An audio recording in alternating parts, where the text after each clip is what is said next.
vírgula talvez seja o nosso principal foco na aula de pontuação. Todo aluno, quando vai assistir uma aula de pontuação, ele está esperando, na verdade, a vírgula, né?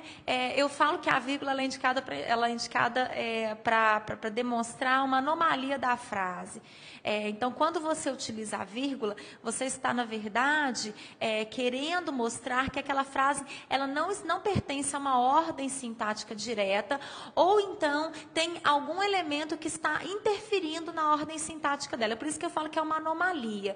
Toda frase, toda oração, né? Vamos usar o termo oração, porque a gente está falando dos termos que possuem verbo. Então, toda oração ela é constituída por sujeito, verbo e predicado. É a ordem natural da frase.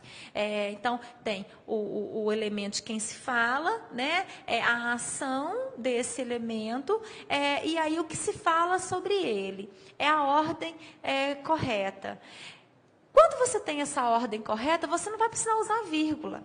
Né? A frase está na ordem direta, então você não vai precisar indicar a inversão, a alteração desses elementos. Mas, quando você produz essa inversão, quando você utiliza esses termos fora de lugar, ou quando você mexe ou bagunça nesses termos de certa forma, então você precisa utilizar a vírgula para poder marcar essa inversão, essa diferenciação do sentido correto, do sentido completo da oração, dentro da sua ordem direta. Então, vamos ver este exemplo. Arthur e seu irmão gostam de ir à praia todo dia. Então, eu tenho o primeiro sintagma, a primeira unidade de sentido dessa oração, Arthur e seu irmão. Gostam de ir à praia seria uma segunda unidade de sentido, e todo dia seria uma terceira unidade de sentido. Quando eu inverto, né, se invertemos algum desses elementos, temos que dar o sinal dessa inversão para o leitor. Então, por exemplo, se eu pego o termo adverbial, né, que está lá no final da oração, e eu trago para o início dela, todo dia, eu vou marcar com vírgula. Arthur e seu irmão gostam de ir à praia. Porque senão, o todo dia, se eu não colocar vírgula, o todo dia vai acabar virando o sujeito dessa oração. Tá certo? Eu vou acabar dizendo que este termo, ele pode ter uma função sintática a que pertence os elementos que vêm no início da oração, sendo que isso não é correto. Tá bom? Lembrando que a vírgula jamais poderá separar, por exemplo, gostam de ir à praia. De ir à praia é um termo que está diretamente relacionado ao verbo gostar, tá certo? Então, esse de ir à praia, que seria o complemento desse verbo, jamais poderia ser separado por vírgula. Então, a gente não precisa decorar ou saber, né, quais são as regras em que não se usa vírgula. Vocês precisam saber que a vírgula jamais separa elementos que são sintaticamente correlacionados. Por isso é que a gente fala que não se separa por vírgula o sujeito do verbo, o sujeito do predicado, o nome do seu adjunto adnominal, o verbo do objeto direto ou do objeto indireto. Exatamente porque são termos que estão diretamente relacionados. Pensem comigo, Arthur e seu irmão, então eu estou falando de dois elementos, fazem o quê? Gostam de quê? De ir onde? À praia. Então, quando eu tenho Arthur e seu irmão gostam de ir à praia todos os dias, observem que há uma sequência aí semântica, uma ordem de acontecimentos, há uma hierarquia dentro da frase que, pelo fato de eu dizer Arthur e seu irmão gostam de ir à praia todo dia, mantenho essa frase em harmonia. Se eu tiro alguma coisa do lugar, se eu inverto essas unidades de sentido presentes numa oração, eu preciso marcá-las com vírgula.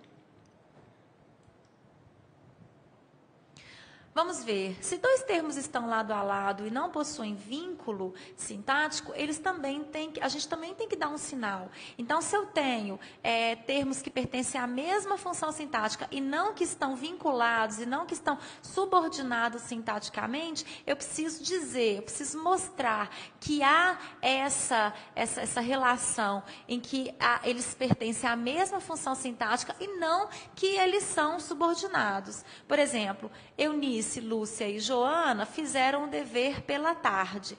Se eu disser Eunice, Lúcia e Joana, Eunice e Lúcia viram um nome composto, percebem?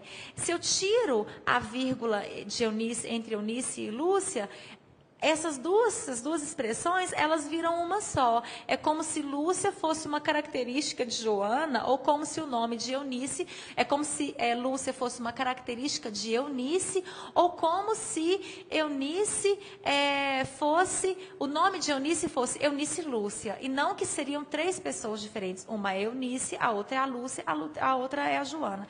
Se não fosse essa vírgula aí, eu jamais saberia, tá bom? A gramática tradicional, ela traz cerca de 12 regras para o uso da vírgula. Só que, na verdade, elas acabam se repetindo. Então, o que eu fiz? Eu resumi todas as regras de vírgula em 3 casos, ou seja, nós utilizamos a vírgula em 3 casos. Quais são eles? Primeiro, indicar termos deslocados na oração. Então, todas as vezes que você quer indicar uma função sintática deslocada, todas as vezes que você quer mostrar que, como no primeiro exemplo, Suzy toda tarde faz o dever sozinha, toda tarde, na verdade, não é o adjunto adverbial, então ele teria que ir lá para o final da frase. Suzy faz o dever sozinha quando? Toda tarde. Como eu trouxe para o meio da frase, eu preciso marcar, eu preciso mostrar para o meu leitor que esse termo está fora de lugar. Então, a vírgula indica um termo deslocado da oração. As ruas, ninguém varreu hoje. As ruas é o objeto direto dessa frase, né, do verbo. Olha lá, ninguém varreu as ruas hoje. Então, eu tiro o objeto direto de depois do verbo, que seria o lugar correto dele, e eu levo esse objeto direto para o início da frase. Então, nesse caso, eu vou precisar usar a vírgula para marcar, porque senão as ruas acabam virando o sujeito da oração. Quando todos forem embora, sentiremos muita falta. Então, aqui é o mesmo caso, porém, com orações invertidas. Quando todos forem embora, é uma oração adverbial, então, ela deveria vir no final. Então, o correto seria, sentiremos muita falta quando todos forem embora. Seria a ordem correta da frase. Agora, quando eu digo quando forem embora, eu estou antecipando um termo que deveria ficar no final da frase. Logo, eu deveria marcá-lo, eu tenho que marcá-lo com vírgulas. O segundo caso é o caso em que a vírgula ela indica termos explicativos intercalados ou que não tem vínculo sintático. Ou seja, você pense que a vírgula, eu gosto muito de usar aqueles lig-ligs. Os alunos nunca sabem o que é lig-lig. Lig-lig é um brinquedinho, é tipo Lego, só que são uns pininhos, assim, uns pinos coloridos, que a gente põe um ao lado do outro, assim, vai formando desenhos. Então, pensem, a frase, ela é completa ela é toda estruturada em, vamos supor que haja aqui uma estrutura azul, marcando essa frase. Se eu precisar colocar uma informação adicional nessa frase, que não tem vínculo sintático com ela, que não tem necessariamente um vínculo sintático com ela, eu preciso abrir a frase e encaixar dentro dela essa expressão.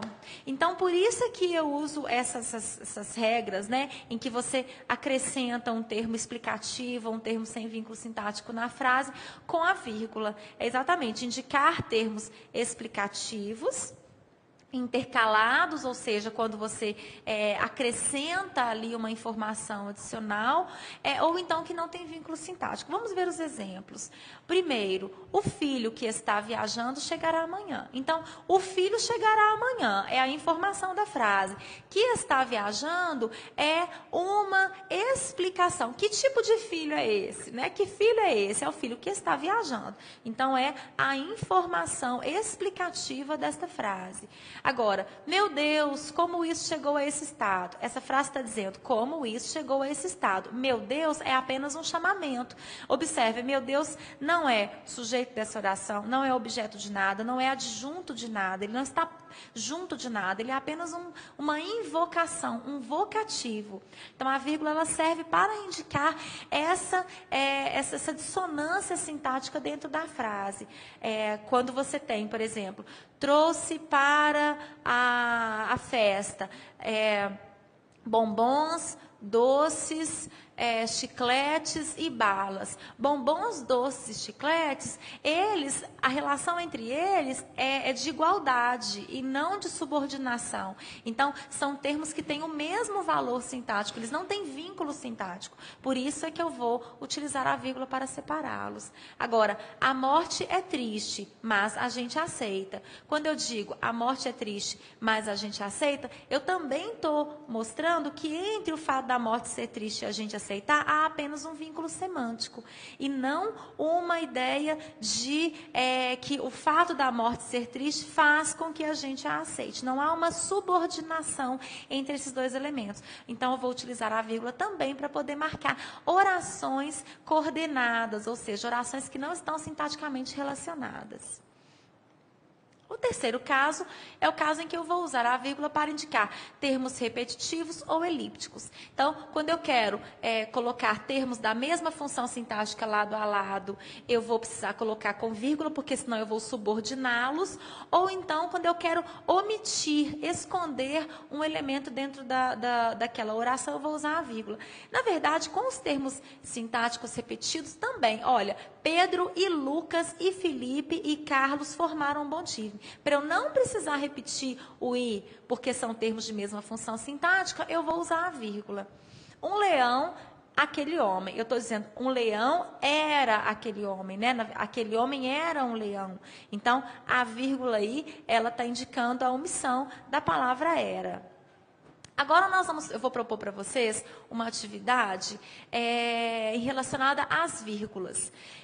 Para vocês terem segurança do que eu estou dizendo para vocês, eu quero que vocês percebam como que as vírgulas, como que todas as regras que a gramática traz para o uso de vírgulas podem ser empregadas nas três regras que eu passei para vocês, tá certo? Então, nós vamos fazer uma atividade que consiste no seguinte: eu vou colocar a frase, nós vamos justificar a partir das regras que eu passei, se é regra 1, regra 2 ou regra 3, e aí depois nós vamos ver como que a gramática tradicional traz. Dessa forma, vocês vão ter acesso tanto à regra tradicional, quanto à regra que eu trago para vocês, tá bom? E aí eu quero que vocês percebam exatamente como que essas regras todas existentes na gramática, elas podem ser resumidas, sintetizadas nestes três casos que eu passei para vocês, ok?